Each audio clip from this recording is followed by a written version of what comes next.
രാവിലെ 5 മണിക്കാണ് എഴുന്നേറ്റത്. നേരെ അടുക്കളയിലെത്തി അടുപ്പ് കത്തിച്ച് ചോറിനുള്ള വെള്ളം വെച്ച് അരി കഴുകിയിട്ടു.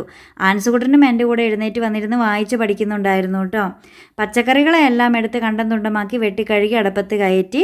ഒലത്തുകറിയായിട്ട് മത്തങ്ങ മെഴുക്ക് പുരട്ടിയും ചാറുകറി സാമ്പാറുമായിരുന്നു കേട്ടോ. ഇഡ്ഡലി ദോശമാവ് ഇന്നലെ തന്നെ അരച്ച് വെച്ചിട്ടുണ്ടായിരുന്നു. ഉപ്പൊക്കെ ഇട്ട് ഇളക്കി ഇഡ്ഡലി തട്ടിലേക്ക് പതുക്കെ അങ്ങ് കയറ്റി വിട്ടു. അന്നത്തേക്ക് നമ്മുടെ സാമ്പാറും മത്തങ്ങയൊക്കെ വെന്തു. പിന്നെ കടുകൊക്കെ പൊട്ടിച്ച് അതിനെയെല്ലാം റെഡിയാക്കി മാറ്റി. അന്നത്തേക്ക് നമ്മുടെ ചോറ് വെന്തു. കുടിക്കാനുള്ള കഞ്ഞിവെള്ളമൊക്കെ മാറ്റി ചോറിനെ അങ്ങ് വാർത്തിട്ടു. ഇഡ്ഡലി ആവിയിൽ പുഴുങ്ങാൻ വെച്ചത് എന്നെ പ്രാകി കൊല്ലണ്ടല്ലോ എന്ന് കരുതി വേഗം തന്നെ തണുപ്പിക്കാനായിട്ട് മാറ്റി.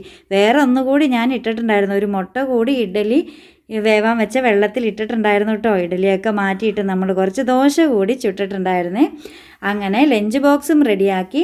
നെയ്റോസ്റ്റും സാമ്പാറും മുട്ട പുഴുങ്ങിയതും ആൻസുകുട്ടൻ രാവിലെ കഴിച്ചങ്ങ് സ്കൂളിലേക്ക് പോയി. ടാറ്റാ.